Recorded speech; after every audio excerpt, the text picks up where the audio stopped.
Sleep is one of the strangest processes in the human body. Every night we lose consciousness for hours on end, leaving ourselves completely vulnerable. But somehow it's one of the most important things we do to not die. Welcome to the Goodish news channel. I'm Ashley, and while everyone else is busy reminding you that the world's on fire, I'm over here bringing you stories that won't make your day worse. Is it hard-hitting journalism? No. But I like to think it's better for your blood pressure. Evolutionarily speaking, sleep seems like a really bad idea. For hours at a time, we're totally unaware of our surroundings and vulnerable to predators. And I'm not being hyperbolic when I say that. We actually become paralyzed during the REM stage of sleep. We're also not finding food or raising our young. We're not furthering the human race. But it also takes up a huge portion of our lives. If you live to be 90 years old, you're gonna spend about 30 of those years just sleeping. So if sleep is this expensive, why hasn't life found a better solution? Whatever sleep is doing behind the scenes must be incredibly important.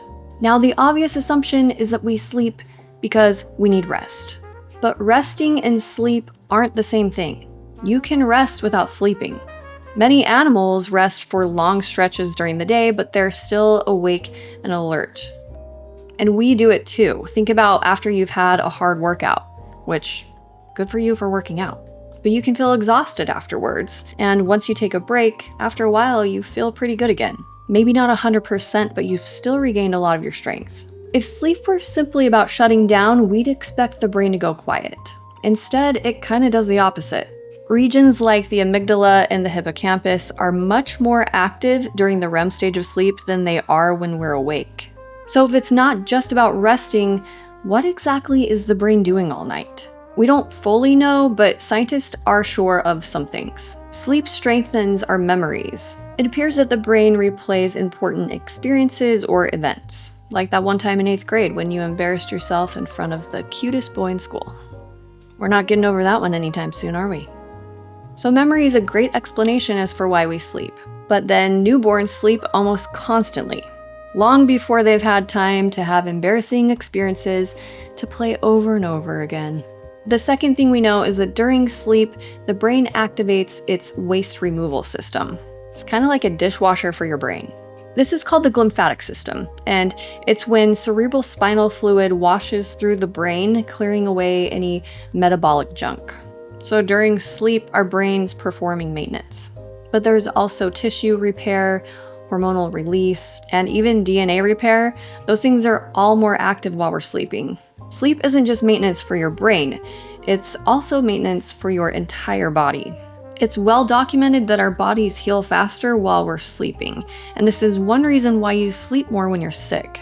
Your body and brain make you more tired, so you'll purposely shut down and recover quicker from the illness. But even that doesn't explain everything, because jellyfish don't have bones or brains, and yet they still even go into a sleep-like state. All of these discoveries tell us why sleep is important, but none of them fully explain why sleep is universally needed in all animals. Every animal that scientists have studied, including insects, go into some sleep-like state. When we think of sleep, we tend to just focus on human sleep habits, but it looks very different across the animal kingdom. Different animals have different needs, so they've evolved some pretty incredible ways to fulfill their sleep needs. For instance, dolphins sleep with just one hemisphere of their brain at a time. One hemisphere is sleeping and the other one is awake, looking around for predators and making sure they still breathe. One thing that I find incredibly cute is that they do close their eyes when they sleep, but only the one eye that's opposite of the hemisphere that's sleeping. Mallard ducks will also sleep with one eye open, but it's only the ducks that are on the outside of the flock. The inner ducks will close both eyes. And some migratory birds will take micronaps while they're flying. To illustrate this, I'm going to talk about the great frigate bird. And I know, but I didn't come up with the name.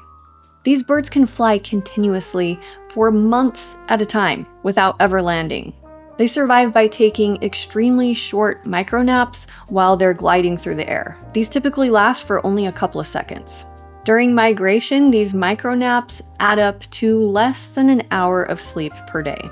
Animals that face greater danger tend to sleep less or in very short bursts.